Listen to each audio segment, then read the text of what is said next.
What's up, everybody? Today we have ourselves a unique little project. It's something different than what I'm normally doing, but that's what makes it fun. It actually works out perfect today because my dump truck is broke down and I can't move any of my equipment right now. There's rain in the forecast today, which also makes it pretty hard to work most of the time. And this is a job I don't actually really need any of my equipment for anyway, so it works out. Today we're gonna be demolishing the floor in this garage here. The homeowner doesn't like this curb that goes around the outside, and maybe there's some other stuff. The surface is really pitted and it's just not a nice garage floor anymore. So we're gonna tear this thing out and we're gonna pitch it in a dumpster, which should be arriving any minute. That way they can have a new floor. The company I'm working for is the company that's pouring the floor. They didn't have the resources to do the tear out, so that's what I'm here for. I got a mini skid steer running with a breaker on it. It's getting delivered just now. You might have heard the chains. He's unloading over there.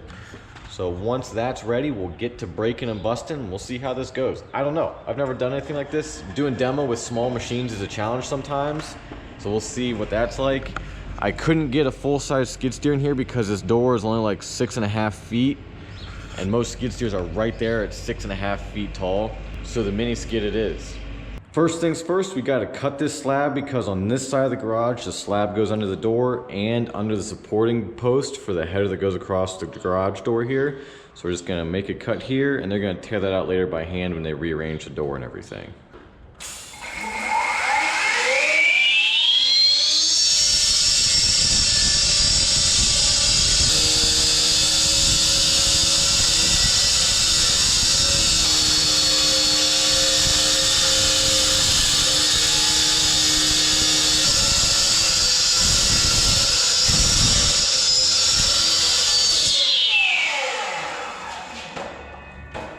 Well, that cut easy enough, but it has me a little bit nervous because I felt like I never found the bottom.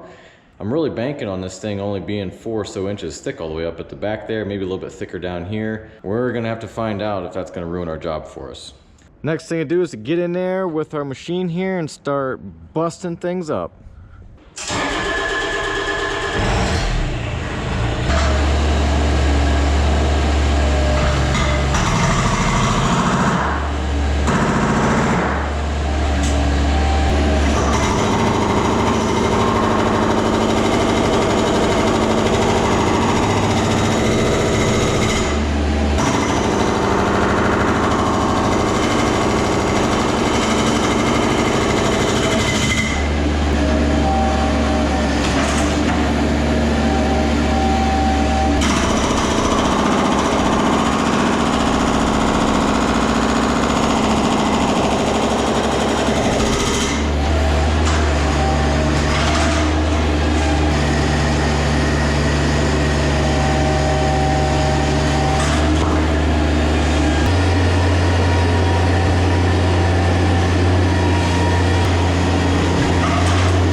Concrete breaking is all about giving the concrete a space to go. So when you're just starting out, everything's all tight and wedged and there's nowhere for the chunks of concrete to go when you break them.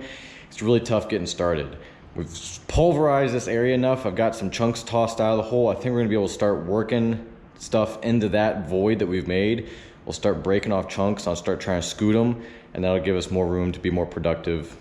Ultimately, we want to get out as big a pieces as we can because that's the fastest way to get it into the dumpster. Small pieces aren't the end of the world as long as they're easy to pick up, but if we turn this whole thing into small pieces, it's gonna take a long time. I'm not sure what strategy we're really gonna end up with, small or big pieces. I'm gonna aim to make some big ones so that way we can try that.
Before we get too carried away here, I'm gonna go ahead and start on this curb and see if we can get some relief established in that, because currently it's stuck between that wall and this wall. And I just wanna chip some stuff out of the center here so that way later I can break bigger pieces out and take them out with the machine.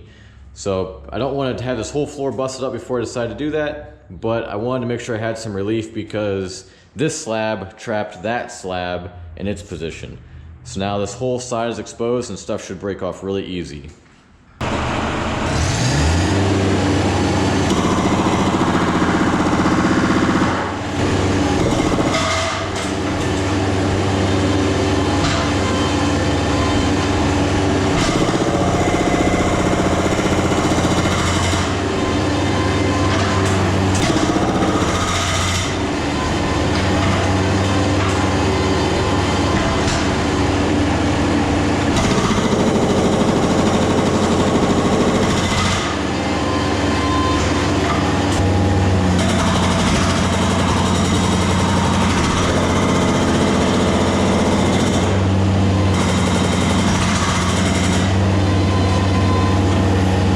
This last little bit out by hand because I don't want to get the hammer too close to that wall and do some damage to it because it's got to stay.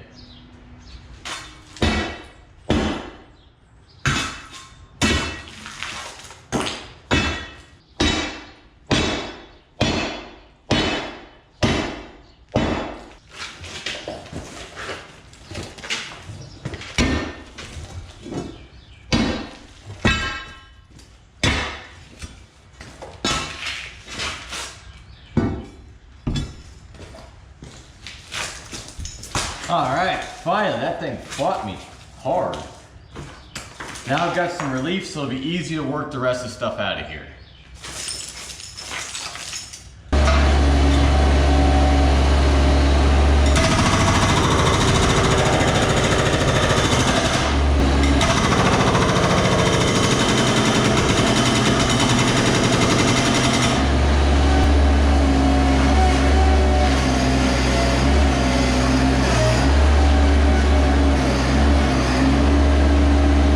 As you can see, poking them holes over there, got this whole piece moving.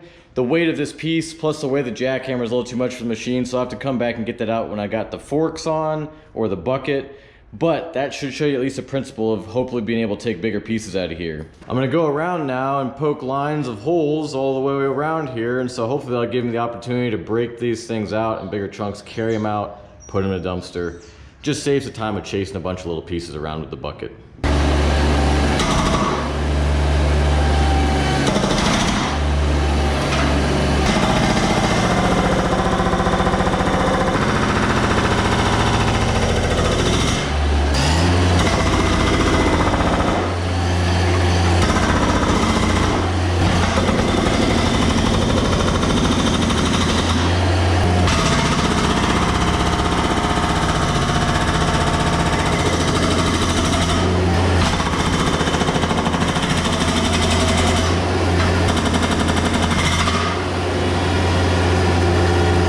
I was really hoping to be able to get like a portion of the curb out while the floor was still in, so we had something nice to drive on, but I've come to terms with that just not being a reality, which is fine. We just gotta change up strategy. I'm gonna go ahead and break up the entire floor and get that out, and then I'll go around and get the curb around the outside after that. We're gonna work our way across like so. As we go past this drain, we gotta be super careful with it. It's an old clay crock, and we don't wanna break it. So I'm probably not gonna get too close to it with the hammer because we don't wanna put a lot of pressure on it. And only gonna get close to it after we've got a lot of relief space in every direction around it.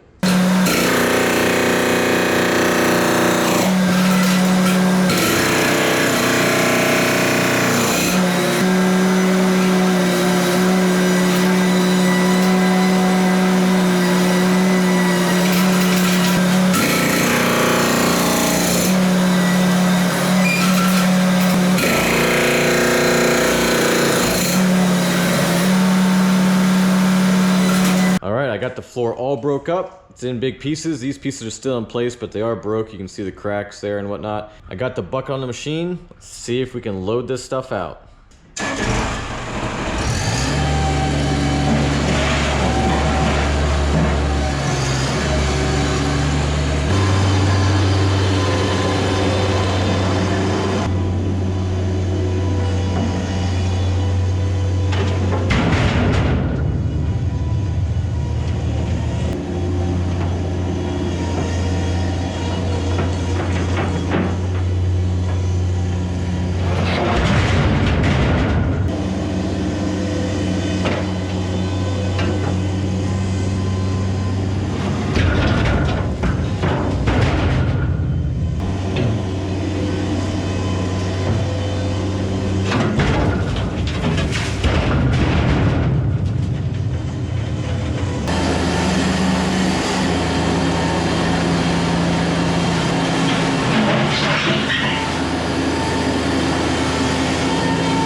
Well, I've got most of the floor stuff out. We're down to just some of the really big pieces here at the doorway. I'm gonna leave this one here to kind of protect the edge of the concrete to stay in, but this one's gotta come out yet. And this concrete right here is extra thick to be strong right next to the door. The last piece that was right here took some cowboy action to get out, so I wanna make sure I capture this one for you.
I put the forks on to get those big pieces out, but while we're at this stage and I got the forks on, even though I probably need to clean up some of this other smaller stuff, I'm gonna go ahead and see if we can get any of that stuff out of there and if our theory of cutting it into sections with the jackhammer will work.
That worked pretty well. I think we're gonna go ahead and go with that plan and punch a bunch of rows of holes all the way around the outside and then just try to fork out big pieces. I think it's gonna go smooth. While I'm doing that, I'm gonna have him come switch out this dumpster because though it's not full, it's plenty heavy. This dumpster comes with an 11-ton weight limit and I don't want to go over because if I go over, they charge me extra, and if I go over a lot, the truck won't be able to pick it up, and then I'll have to unload this dumpster into another dumpster, and that's just going to turn into a mess. I really don't want to get into that. That 11-ton weight limit kind of takes a lot of guesswork out of the dumpster quantity estimating side of this job.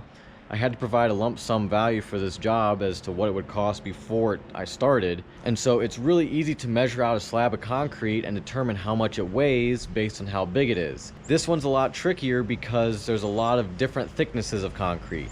If we were to depend on the slab to be exactly 4 inches, it'd be really easy to find the volume, and then if you can find the volume of the concrete, you can find the weight of the concrete because we know how much concrete weighs per volume.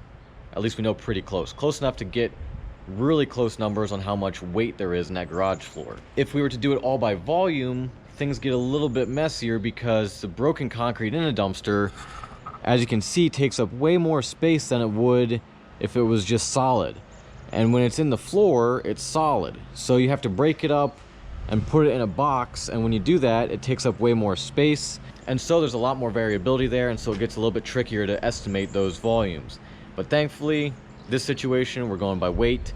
It wasn't hard to figure out how much it weighs. The math for this slab says it would have weighed 13 tons if it was a perfect 4 inches all the way across. You guys have seen it's definitely not.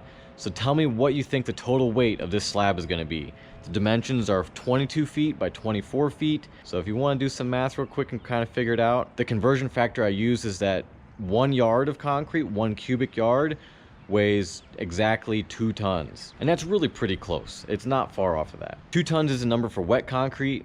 Dry concrete should technically be a little bit less, I believe, if I understand how concrete works. But anyway, let me know what you think. What's the total weight of this floor slab? New dumpster coming in. Wow, this is a brand new dumpster.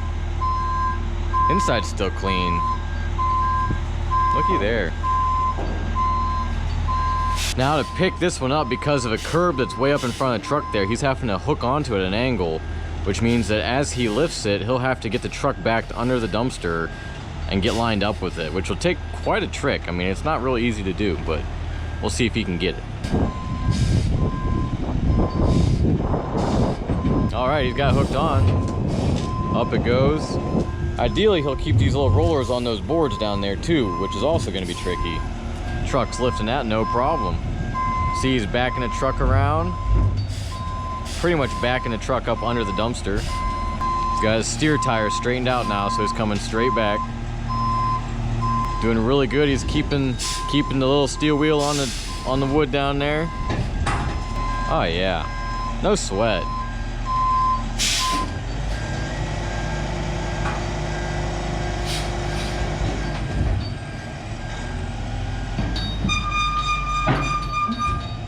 That guy knows what he's doing. All right, let's scratch up this paint.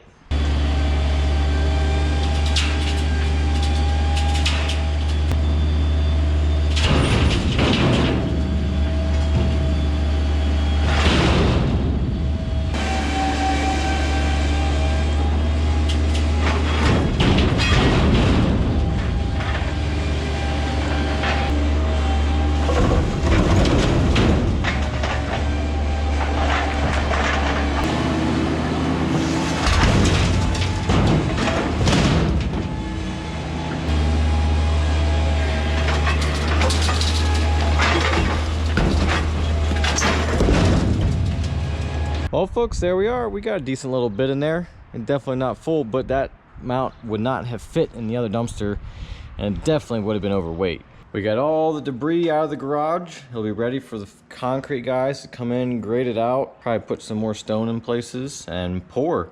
They're gonna pour it flat without that curb all the way around, so it'll be a little bit nicer and there'll be more drivable square footage. I don't know if you guys noticed at the beginning, but this curb especially had a ton of black rub marks from tires getting up against it. Don't forget to put your guesses for the total weight of concrete hauled out of here. As soon as I get the receipts from these two dumpsters, I'll film a clip about how much total weight we actually had in the dumpsters. Well, it's been a couple days. I waited to get the receipts for those dumpsters. I had to wait till the last one got picked up because I want to see how much they weighed, to see if we were anywhere close on any of our guesses. And as it turns out, they didn't actually weigh them. Because it's clean concrete, they just took it to a crushing facility, and they don't weigh them at crushing facilities because there's no charge for them to dump, so they don't get charged per weight. So they don't know what they weighed, so I don't know what they weighed. So it is what it is, but maybe we can use that knowledge to our advantage next time, if you know what I mean. Either way, thanks so much for watching. If you guys enjoyed this video, it would help me a ton if you could hit the like button. That helps the channel, which helps me make videos for you guys about this kind of stuff. I'd really appreciate it. I love you guys. We'll see you next time.